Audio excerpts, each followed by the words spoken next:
नमस्कार। TVS talks YouTube channel में आपका स्वागत है।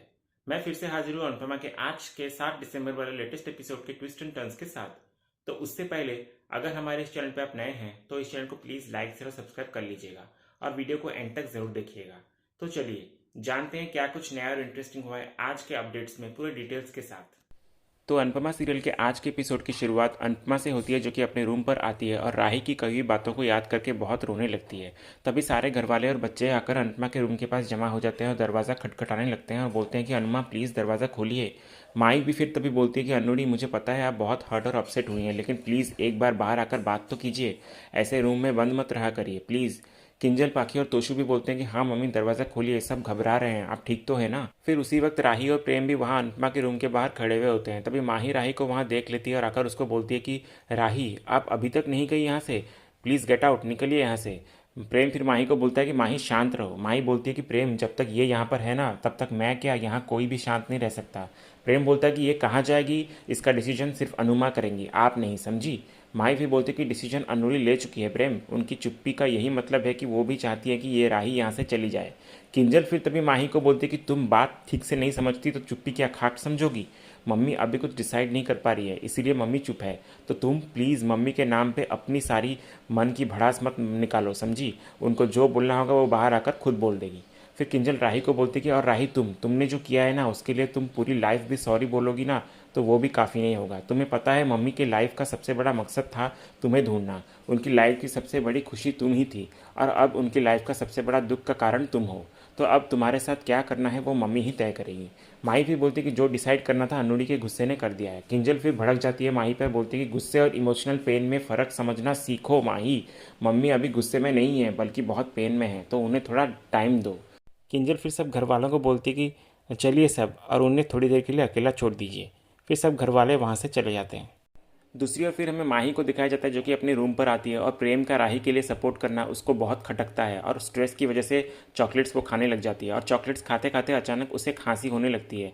तभी उसी वक्त प्रेम भी उसके रूम से गुजर रहा होता है, तो वो माही को खांसते देख आकर उसको पूछता है कि माही क्या हुआ आपको, बोलकर वो माही को पानी पिलाने लगता है। फिर माही प्रेम को देखकर मन में यह कहने लगती है कि प्रेम, आप राही की तरफदारी करते हैं तो मेरी जान निकल जाती है, प्लीज़ आप उनसे दूर रहा करिए, मैं बर्दाश्त नहीं कर पाती।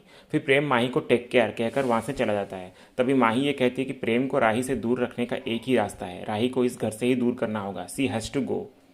फिर अगले सीन में अनुपमा पुलिस स्टेशन और जो भी कुछ सब हुआ उसके बारे में सोचकर बहुत ही टूट जाती है और अपनी माँ को याद करते हुए बोलती है कि माँ, मुझे तेरे आंचल और साई की ज़रूरत है, हर बच्चे को होती है ना माँ की ज़रूरत, तो तू मेरे पास क्यों नहीं है माँ, मुझे तेरी बहुत ज़रूरत है माँ। ये बोल रही होती है, तभी उसकी माँ उसके सपने में आती है। फिर अनुपमा अपनी माँ की गोद में सर रखकर रोने लगती है और बोलती है कि माँ, मुझे भी अपने साथ ले चलना, मुझे नहीं रहना यहाँ पर।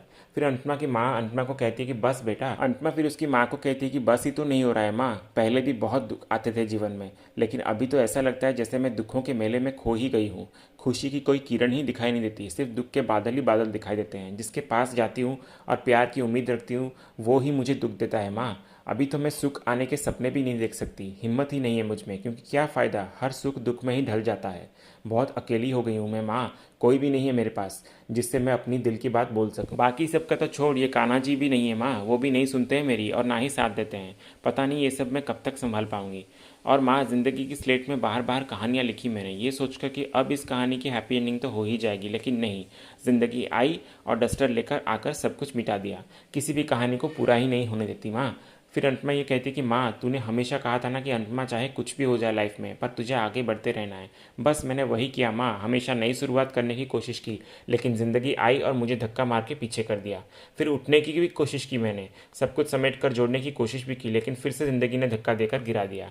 अब और हिम्मत नहीं है मुझ में माँ, ऐसा लगता है कि मैं जैसे फेल ही हो गई हूँ। फिर अनुपमा ये भी कहने लगती है कि देख ना माँ, मैंने राही को रिस्पॉन्सिबिलिटी दी पर मेरी भी जिम्मेदारी थी ना, और मुझे वहाँ रहना चाहिए था सब देखने के लिए। उस बेचारी को क्या पता कि क्या करना चाहिए क्या नहीं, मुझे होना चाहिए था, लेकिन नहीं, सब कुछ मुझे खुद करना होता है। इसलिए मैं वहाँ द्वारका चली गई पब्लिक के हॉस्पिटल के लिए, किसी तरीके से वहाँ मैनेज हो सकता था, लेकिन नहीं हो पाया मैनेज। और राही ने अपनी घमंड और अकड़ में आकर मुझे नीचा दिखाने के लिए ये सब क्यों किया माँ। मेरी वजह से मैं यहाँ रहती तो शायद सब कुछ ठीक हो जाता। मैं नहीं थी माँ, इसलिए तो किसी बेचारे की शादी खराब हो गई। उन लोगों ने मुझ पर ट्रस्ट करके इतना बड़ा ऑर्डर दिया था, लेकिन नहीं हो पाया। सारे लोग मेरी वजह से बीमार पड़ गए। किसी को कुछ हो जाता तो माँ क्या होता फिर। और वो जिग्ना का पति कोमा में है, तो उन्हें अगर कुछ हो जाएगा तो मैं खुद को कभी माफ़ी नहीं कर पाऊंगी। एक पल में बहुत गुस्सा आता है और दूसरे पल में खुद पे शर्म आती है माँ कि ऐसी गलतियाँ कैसे हो जाती है मुझसे। फिर अनुपमा की माँ ये कहने लगती है कि जब तू 3 साल की थी ना, तो तेरे जन्मदिन में तेरे बाबा तेरे लिए बहुत सारे मिट्टी के खिलौने लेकर आए थे। तो उन्हें देखकर इतनी खुश हुई थी कि उनमें से किसी भी खिलौने को तू यहाँ से वहाँ होने नहीं देती थी। और एक दिन तूने जिद में आकर अपने दोनों हाथों से सारे खिलौने उठा लिए। अनुपमा फिर बोलती कि और सारे खिलौने तोड़ भी दिए मैंने, हाथ से छूट गए और हाथ खाली रह गया। फिर उसकी माँ ये कहती है कि बचपन में सारे खिलौने उठाने की जिद पकड़ी थी और बड़ी होकर सारी जिम्मेदारी उठाने की जिद पकड़ ली। हाथ अगर ज़रूरत से ज़्यादा सामान उठाएंगे ना, तो सामान तो फिसलेगा ही ना बेटा। अनुपमा फिर बोलती है कि तो मैं क्या करूँ माँ। उसकी माँ ये बोलती है कि जितनी उठा सकती है उतना ही उठा ले, वरना ज़िंदगी भर टूटी हुई चीज़ों के टुकड़े बटोरती रह जाएगी। इसीलिए अनु, मेरी बात समझ। और तू राही से गुस्सा है तो देख, अब एक माँ के सामने दिल खोल के बात कर। क्या है तेरे दिल में? दर्द है, गुस्सा है कि मैंने इस लड़की के लिए क्या कुछ नहीं किया, लेकिन ये लड़की की नफरत फिर भी कम नहीं होती। फिर अनुपमा ये कहती कि उस लड़की को दिखाई दिया तो सिर्फ ये कि मैंने उस दिन कहा था कि मैं माही से प्यार करती हूँ। ना उसे मेरा प्यार दिखाई दिया और ना दर्द, और ना ही उसे ये दिखाई दिया कि मैं इतने सालों से उसको पागलों की तरह ढूंढती रही। वो मेरी अनुज की निशानी है माँ, तो मैं उससे जान से भी ज़्यादा प्यार करती हूँ। समझती क्यों नहीं है वो माँ? और मुझे नीचा दिखाने के लिए उसने जो किया वो ठीक है, पर मुझे नीचा दिखाने के लिए जो उसने दूसरों को नुकसान किया, उससे मैं कैसे माफ़ कर दूँ माँ? अनुपमा की माँ फिर ये बोलती है कि लेकिन आज तेरी बेटी उसकी की हुई गलती को समझ पा रही है, इसलिए मेरी बात सुन। तेरा गुस्सा अपनी जगह बिल्कुल सही है। जब वो गुस्सा थी तो तू उसे मना रही थी, और जब वो तुझे मना रही है तो तू गुस्सा है। ऐसा तो तुम दोनों के बीच की दूरी कभी कम ही नहीं होगी। आज तेरी बेटी तुझसे माफ़ी मांग रही थी अनु, तेरे गले लग रही थी, तो शायद यही तो मौका था जिसका तू बेसब्री से इंतज़ार कर रही थी। तो इसीलिए अब तेरे सामने दो ही रास्ते बचे हैं। या तो तू उसको सज़ा दे और खुद से दूर कर, या फिर तू उसको माफ़ करके अपने से गले लगा ले। फिर अपनी माँ की बातें सुनकर अनुपमा सोच में पड़ जाती है। दूसरे सीन में फिर हमें राही को दिखाया जाता है, जो कि गुस्से में आकर बैट से बॉल को मारने लगती है। तभी प्रेम आकर कहने लगता है कि राही ये क्या कर रही हैं आप, बस कीजिए, आपको लग जाएगी। राही फिर कहती है कि लग जाएगी तो लग जाने दो ना, कोई मुझे सज़ा दे या ना दे, पर मैं खुद को सज़ा ज़रूर दूंगी। मैंने अपनी माँ को तकलीफ़ दिया, उन्हें दुख पहुँचाया, तो मुझे 1000 गुना पनिशमेंट मिलनी ही चाहिए। अब तक मैं उनसे नफरत करती रही, इसलिए आज वो मुझसे नफरत कर रही है।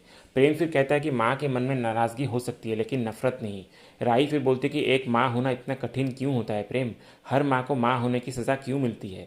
अगर वो माँ ना होती तो ना ही वो मेरी लाइफ में आती है और ना ही ये सब कुछ होता। उन्होंने क्या नहीं किया मेरे लिए, सब कुछ किया, लेकिन मैंने बदले में क्या किया? वो मुझे जितना मानती रही, मैं उनसे उतनी ही रूठती रही। वो मुझसे जितना पास आती रही, मैं उनसे उतना दूर रह जाती रही। क्या हूँ मैं प्रेम?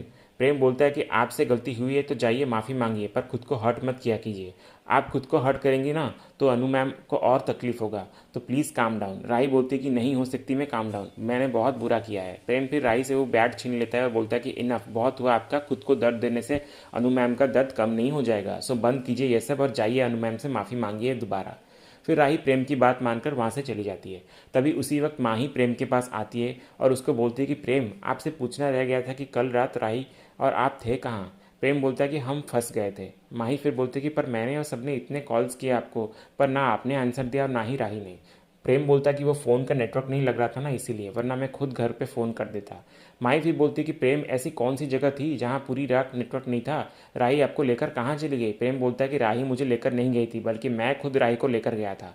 वो बहुत दुखी थी, बहुत गिल्टी फील कर रही थी, तो मुझे लगा कि मैं उन्हें बाहर लेकर जाऊँगा तो उन्हें अच्छा लगेगा।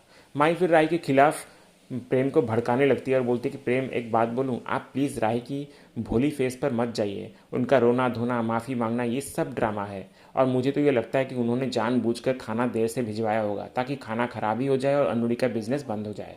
प्रेम फिर बोलता है कि बिना प्रूफ के किसी पे इल्ज़ाम मत लगाइए माही। मुझे बोल दिया तो प्लीज़ किसी और को मत कहिएगा ये बात। राही क्या है, कैसी है, ये मैं अच्छी तरह से जानता हूँ, तो अच्छा होगा कि आप भी अपना नज़रिया बदल ले माही। माही फिर बोलती कि सॉरी प्रेम, बट राही ने जो किया है उसके बाद मैं उन पर विश्वास नहीं कर सकती। प्रेम बोलता है कि लेकिन मैं करता हूँ उन पर विश्वास। ये सुनकर फिर माही को झटका लग जाता है। दूसरे सीन में फिर राही अनुपमा के कमरे के बाहर बैठकर गाना गाते हुए उसे मनाने की बहुत कोशिश करती है, जिसको सुनकर सारे घर वाले भी वहाँ आ जाते हैं। और प्रेम भी ये देखकर अपने फिंगर क्रॉस कर लेता है और बोलता है कि ये दरवाज़ा अगर खुल जाए तो माँ बेटी की दूरियाँ कम हो जाएंगी। फिर गाना गाते गाते इधर अचानक राही मम्मी बोल खोलकर रो पड़ती है, जिसे सुनकर अनुपमा अंदर रेस्पॉन्ड करती है और बेबली कहते हुए दौड़कर आकर रूम का दरवाज़ा खोल देती है। और तभी राही अचानक अनुपमा को देखकर वहीं बेहोश हो जाती है, जिससे अनुपमा बहुत ही परेशान हो जाती है और उसे संभालते हुए नजर आती है। और इसी सीन के साथ ही आज का ये एपिसोड यहीं एंड होता है। तो इसी तरह के अनुपमा के डेली एपिसोड के अपडेट्स जानने के लिए हमारे इस चैनल से जुड़े रहिए और चैनल को प्लीज़ सब्सक्राइब कर लीजिएगा। मिलते हैं एक नए एपिसोड के अपडेट्स के साथ। धन्यवाद।